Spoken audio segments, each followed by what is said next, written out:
Dewi dan Rudi adalah pasangan suami istri yang baru menikah. Mereka memutuskan untuk menghabiskan bulan madu mereka di Bali, sebuah pulau indah yang terkenal dengan pantai dan budayanya. Mereka berencana untuk naik mobil dari Surabaya, kota asal mereka, ke Bali melalui jalur darat. Mereka berangkat Kamis sore dengan harapan bisa sampai di Bali pada keesokan harinya. Mereka membawa barang-barang yang cukup banyak, termasuk tenda dan perlengkapan berkemah, karena mereka ingin mencoba pengalaman baru. Mereka juga membawa kamera dan peta untuk mendokumentasikan perjalanan mereka. Perjalanan awalnya berjalan lancar. Mereka menikmati pemandangan yang indah di sepanjang jalan, seperti gunung, sawah, dan laut. Mereka juga sesekali berhenti di tempat-tempat menarik, seperti pantai, air terjun, atau pasar tradisional. Mereka mengabadikan momen-momen tersebut dengan kamera mereka. Namun, saat mereka memasuki wilayah Banyuwangi, situasi mulai berubah.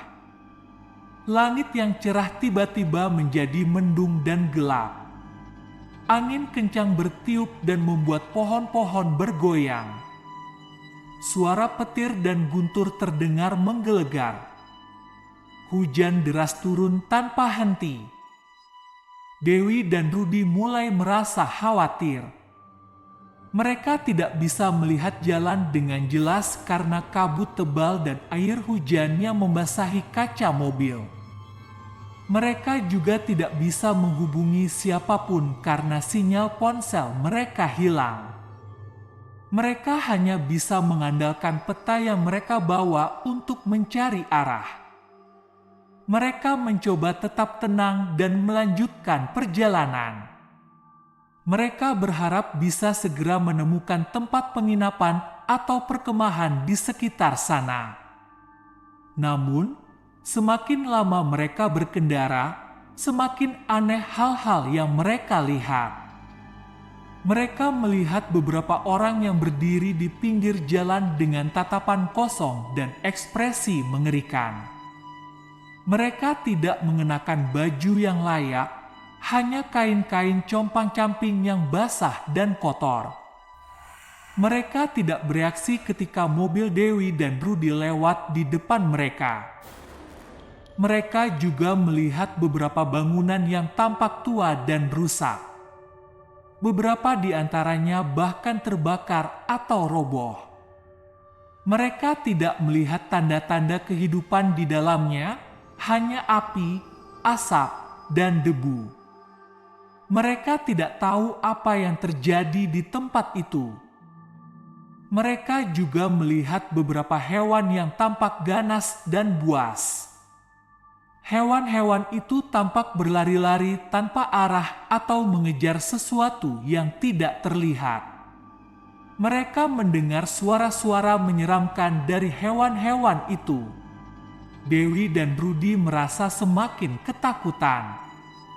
Mereka tidak mengerti apa yang sedang terjadi di tempat itu.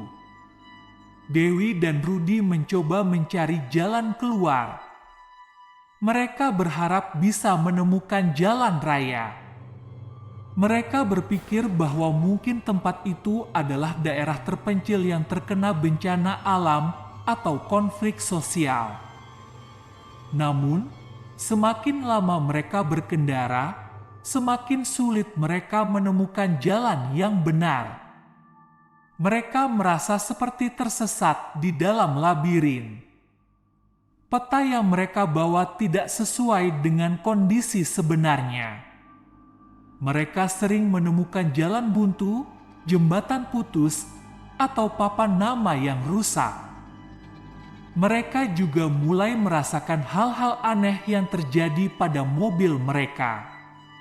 Mesin mobil mereka sering mati mendadak tanpa sebab. Lampu mobil mereka kadang-kadang menyala dan padam sendiri. Radio mobil mereka sering mengeluarkan suara-suara aneh seperti bisikan, tangisan, atau tawa. Mereka juga mulai merasakan hal-hal aneh yang terjadi pada diri mereka sendiri. Mereka merasa lelah, lapar, haus, dan kedinginan. Mereka juga merasa sakit kepala, mual, dan pusing. Mereka juga merasa seperti ada yang mengawasi mereka dari kejauhan. Mereka mulai curiga bahwa ada sesuatu yang tidak beres di tempat itu. Mereka mulai berpikir bahwa mungkin mereka tertarik ke sebuah dimensi lain.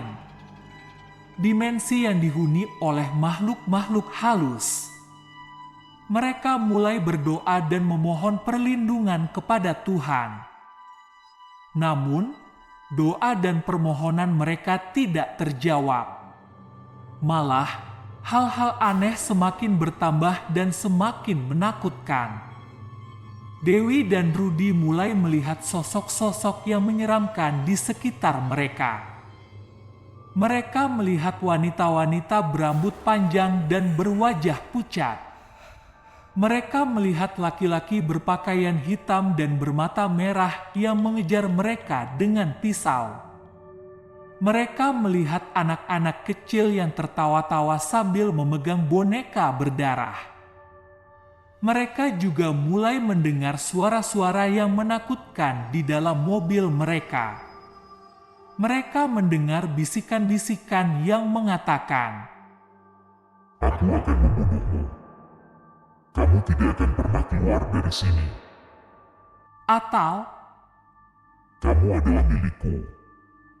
mereka mendengar tangisan-tangisan yang meminta tolong, minta ampun, atau minta belas kasihan. Mereka mendengar tawa-tawa yang mengejek, menghina, atau menyindir. Mereka juga mulai merasakan sentuhan-sentuhan yang mengerikan di tubuh mereka.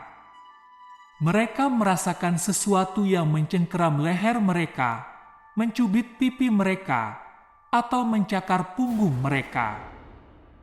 Dewi dan Rudi merasa semakin ketakutan. Mereka tidak bisa berbuat apa-apa selain berteriak, menangis, dan berdoa. Mereka tidak bisa melawan, melarikan diri, atau meminta bantuan. Mereka merasa seperti terjebak di dalam neraka yang tidak ada akhirnya. Dewi dan Rudi tidak pernah sampai di Bali. Mereka tidak pernah ditemukan oleh siapapun. Mobil mereka hanya ditemukan terbakar di pinggir jalan tanpa jejak dari penghuninya. Tidak ada yang tahu apa yang terjadi pada mereka.